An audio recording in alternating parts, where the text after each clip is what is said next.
History is not random. Empires do not rise by accident. And civilizations do not collapse because of fate. They collapse because of human behavior. 6 centuries ago, before sociology, before economics, before political science, one man looked at the ruins of the past and saw laws. Not stories, not legends, patterns.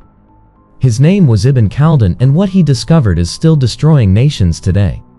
Ibn Khaldun was born in 1332 into a world that was breaking apart. Empires were collapsing around him. Cities changed rulers overnight. Dynasties rose with blood and fell into dust. Plagues erased populations. Kings ruled by fear. Knowledge survived only where power allowed it.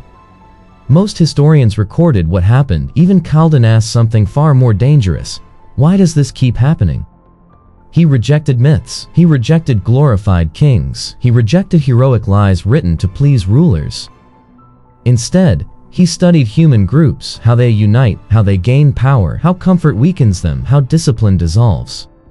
He watched tribes conquer empires and then become soft inside their own palaces. And he wrote something radical. History is not events, it is the science of human society. Ibn Khaldun identified the engine behind every rising civilization. He called it asabiya, not race, not religion, not wealth.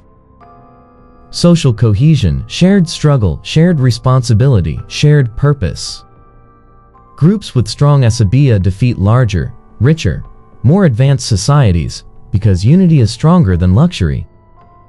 This is how nomads defeat empires. This is how revolutions succeed. This is how nations are born.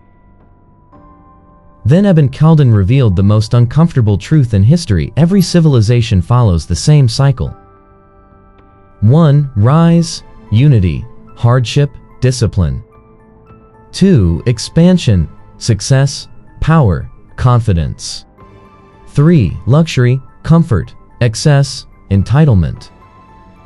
4. Decay, corruption, division, weakness. 5. Collapse, replacement by a stronger group. No exceptions, no mercy. He didn't say if collapse happens. He said when. According to Ibn Khaldun, collapse does not begin with enemies, it begins with comfort. When people stop defending what they inherited, when privilege replaces responsibility, when rulers live off taxation instead of contribution. He wrote, the civilization reaches its peak when effort disappears. When soldiers become bureaucrats, when leaders fear criticism, when truth becomes dangerous. That is the moment decay becomes invisible, but unstoppable. Ibn Khaldun didn't blame individuals, he blamed systems. He showed how power reshapes morality, how institutions decay before buildings fall, how laws become tools, not principles. He understood that corruption is not accidental, it is structural. And when corruption becomes normal, collapse becomes mathematical. Centuries before modern academia, Ibn Khaldun laid foundations for sociology, economics, political theory, demography, philosophy of history. He explained labor value, he described economic cycles, he warned against excessive taxation. All without charts, without data centers, without modern language. Only observation, only logic, only truth. Europe would discover his ideas 400 years later. Not because he was wrong, but because he was inconvenient. He proved that progress does not mean permanence. He proved that technology does not save morality. He proved that collapse comes from within, and no empire likes to hear that. Look around, strong states losing unity, comfort replacing sacrifice, noise replacing wisdom, systems protecting themselves instead of people. Ibn Khaldun already mapped this. He didn't predict the future, he explained why it repeats.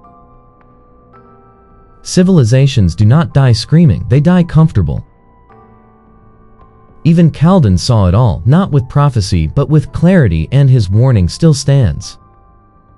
When discipline fades, collapse does not announce itself, it simply arrives. I'm Spark. This was Ibn Khaldun, the man who explained why civilizations rise and why they fall.